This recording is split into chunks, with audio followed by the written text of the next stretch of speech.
Hi, in this video I'm going to go through the inspection process from A to Z. I'm going to go through what you should do, what our best practices, and then at the end I'm going to go through what is called the request for repair, which is an important document that will basically let you ask the seller for all of the repairs or credit needed for all of the items that you find during those inspections that will allow you to feel comfortable in the house that you're buying.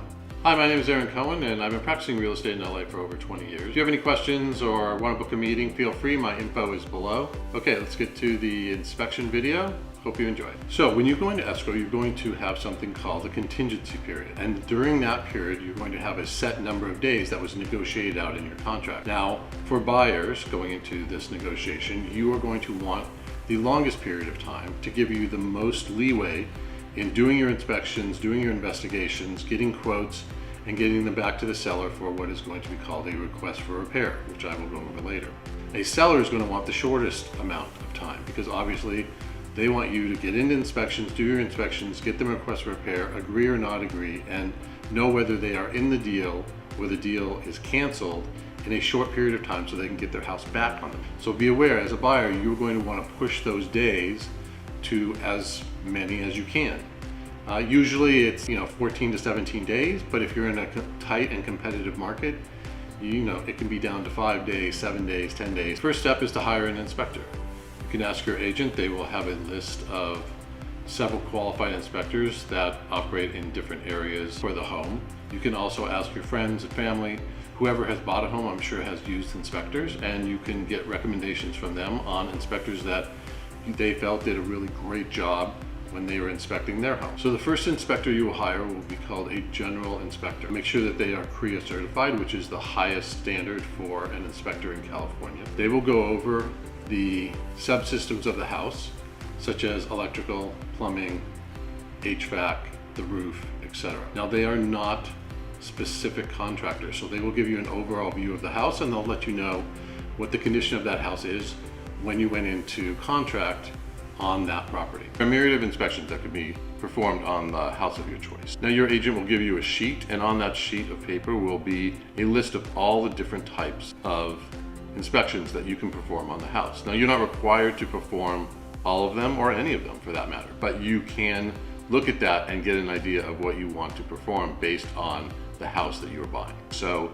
I would suggest to start with a general inspection who will give you an overall view of the house, a chimney inspector who will throw a camera up the chimney, take a look at the chimney box, the flue of the chimney, the cap of the chimney, and give you an overall view of whether that chimney is safe to operate. The general inspector will not throw anything up inside the chimney, so you will not have an idea from the general inspection on what the state of the chimney is. I would also hire a sewer inspector who will do the same thing the chimney inspector does, but for a sewer, which he will throw a camera down the sewer line and take that camera all the way from the house to where that sewer line meets the main line of the city connection. And so you'll see if there's any intrusions, any cracked breaks, anything that needs to be repaired. You really are looking for things that need to be repaired from the curb to the city line, because that is a city street and you are still responsible for that sewer line in the city street until it hits the city connection. So that could be a very expensive ordeal to fix if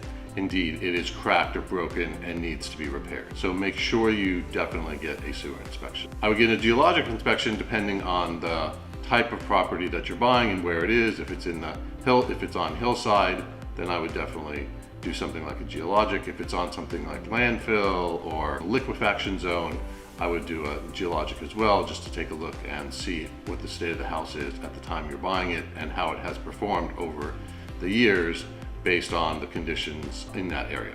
I know the inspection process can be overwhelming, but a good agent can definitely walk you through the process. If you have any questions or comments about the inspection process, please feel free to reach out. My information is below. Let's keep going. Once you have a chance to go through the inspection report, you can then hire individual inspectors based on the report, if needed, go over other systems. So if they pointed out that there was something wrong with the electrical panel on the outside of the house, or they felt the roof needed to be inspected, or the pool needed to be inspected, they will tell you that and they will draw that out in the report, and then you will hire those specific inspectors to come in and look at those specific items that were outlined in the general inspector's report. You will also get something from the sellers called an NHD report. The natural hazards disclosure is an incredibly important report. I would definitely read that and understand exactly what these conditions are that are affecting that piece of property. And that report is compiled from a third-party company, and they will overlay maps on top of your specific piece of property that you're going to be purchasing. So you'll understand whether you're in a high fire zone, a flood zone, any of the types of hazards that will affect your property over time. Something else you should be aware of, if you are in a high fire zone, be aware that you will once a year need to do what is called a brush clearance away from the structure. That is required by the Los Angeles Fire Department, and it will be something that you will have to do once you are the owner of that property. Something else you may want to check on are permits. A lot of people do unpermitted work when they remodel a house. So you may want to check on permits and whether the work that has been completed on that house, whether it's additions or a pool or whatever it happens to be, has been permitted with the city and is recognized by the city as being part of the property. Now, your agent probably cannot do that for you for liability reasons, so there are third-party companies that can run all of the permits for you with the city and pull that report for you. I would recommend you actually going down to the city and pulling the permits yourself, making sure you get every permit that is available for that specific piece of property. Make sure you check on insurance and the insurability of your property. When it comes to California, so many areas are in a high fire zone. Some insurance companies may not insure you, and some may charge you an exorbitant rate to insure you in those areas. So I would make sure that your insurance company that you currently use, or the companies that you are looking at to use, will provide you with insurance and will provide it at a rate that's affordable. And then if that is outrageous and doesn't work for you, you can always back out under your contingency deals for the insurance reason. But you have to do it under the contingency timeline. So make sure that you get that insurance quote and you are approved for insurance during that time. So now that you finish the inspections, you and your agent will go through the reports and you will decide what to ask for in what is called a request for repair. In that document, you will ask the sellers to either repair, replace, or give you a credit for all of the items that need fixing. I think what you need to understand as a buyer is that the seller is not under any obligation to fix or repair or give you a credit for anything that's on that list.